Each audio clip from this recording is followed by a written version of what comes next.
your English journey. Learn with joy, grow with confidence. Hello, everyone. Today, I'd like to talk about something close to my heart, how to learn English in a way that's enjoyable, meaningful, and effective. English may seem like a challenge at first, but when we shift our mindset and find the right approach, it becomes a truly rewarding adventure. When I first began learning English, I didn't know a single word. I felt nervous and unsure where to begin. But I discovered something powerful. By simply listening to short English stories every day, I started to understand. The fear faded. My curiosity grew. That's how I learned one of the most important lessons. Listening is a great first step. It helps you absorb pronunciation, vocabulary, and natural sentence patterns. Whether it's music, podcasts, or a favorite cartoon, listening daily makes a big difference. Speaking came next, and to be honest, I made a lot of mistakes. But I spoke anyway. I talked to myself, to friends, even practiced in front of a mirror. Mistakes didn't stop me, they taught me. I realized that every time I stumbled, I was actually stepping forward. If you want to improve your English, don't be afraid to speak. The more you speak, the more confident you become. Reading also helped me a lot. I started with simple books, especially ones with pictures. I still remember reading a short story about a lost cat. It was easy, but I learned so many new words. Reading helped me understand how English works. Over time, it became not just a tool to learn, but something I truly enjoyed. Then came writing. I kept a small notebook and wrote short entries about my day. At first, my sentences were broken and full of errors. But day by day, my writing improved. Writing gives you space to reflect and apply what you've learned. It's where you take control of the language and make it your own. Watching English shows made learning even more exciting. I watched cartoons, sitcoms, and short YouTube videos. Listening to how people actually talk in daily situations show they express emotions, make jokes, ask questions was incredibly useful. Subtitles helped, and I often paused to repeat what I heard. It never felt like studying. It felt like living the language. One of the most helpful things I did was practice with others. If you can find someone to talk to, do it. And if you can't, don't worry.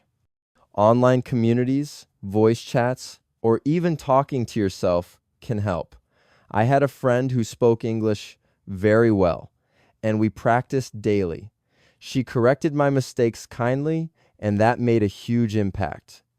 Patience was also essential.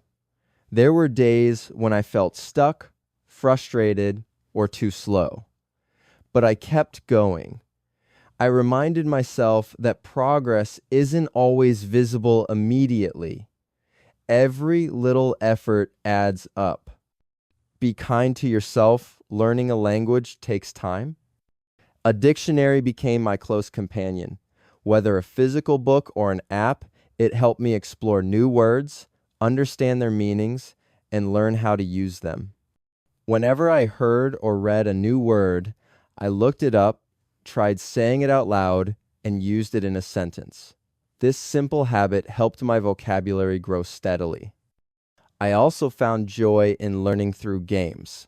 Word puzzles, vocabulary quizzes, and matching games made studying feel like play. Singing songs in English became my daily routine, and I often laughed at the funny lyrics. The more fun I had, the more I learned. Thinking in English was another milestone. At first, I translated everything in my head. But gradually, I began forming simple thoughts directly in English. like I'm hungry or that tree is beautiful. This habit made my mind more fluent and quick. Setting goals helped me stay focused. I created small, clear goals like learn 5 new words today or write 1 paragraph before bed. Every time I completed a goal, I felt a spark of happiness. I even gave myself little rewards, a sweet treat, a movie night, a relaxing walk. These moments of celebration kept me going. Reviewing what I learned became a weekly habit. I revisited my notes, reread stories, and listened to the same audio clips again. Repetition strengthened my memory. It wasn't about doing more, it was about doing it better. I also tried to surround myself with English as much as I could. I changed my phone settings to English, watched English advertisements, and labeled objects around the house. Immersing myself helped me feel that English wasn't a subject, it was part of my life. To keep myself organized, I used notebooks, folders, and flashcards. I made a simple daily routine: listen, speak, read, write. Even if I only had 15 minutes, I used them well. It was never about being perfected, it was about being consistent. Staying motivated was sometimes hard, but I found ways to keep my energy up.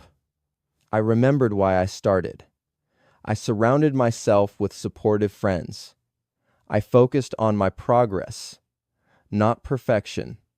And most importantly, I learned to enjoy the journey, not just chase the result. Recording myself was another surprising tip that worked. I'd read a short paragraph out loud, record it, and listen back. At first, it sounded strange, but over time, I could clearly hear where I improved and where I still needed practice. It gave me a sense of control and awareness. Using different resources kept things fresh. I tried learning apps, followed English learning YouTubers, and listened to podcasts about topics I liked: music, food, culture.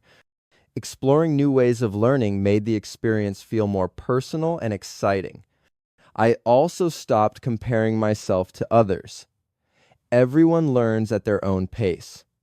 What mattered was that I kept moving forward, even slowly. I focused on my own story, and that gave me peace.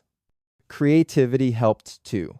I drew little illustrations for new words, wrote simple poems in English, or even made up stories using random vocabulary. Learning became a joyful, playful experience, one that made me smile. English became part of my daily life. I used it while traveling, messaging friends, writing emails, or just thinking. The more real-life situations I used it in, the more natural it became. And when I felt tired or overwhelmed, I allowed myself to take breaks. Rest is part of learning. It clears your mind and gives you energy to come back stronger. Learning is not a race, it's a rhythm. Above all, I tried to keep the journey light and joyful. Every word I learned felt like planting a seed. Some grew quickly, others took time. But with care, attention, and patience, my English garden began to bloom. So if you're on this path, know that you're not alone. English is not just a language. It's a bridge to the world, to new opportunities, and to deeper connections. Take it one step at a time. Enjoy the view, laugh at your mistakes, and most importantly, believe in your ability to grow. Let's keep learning, keep exploring, and keep supporting one another. Thank you for being part of this journey with me.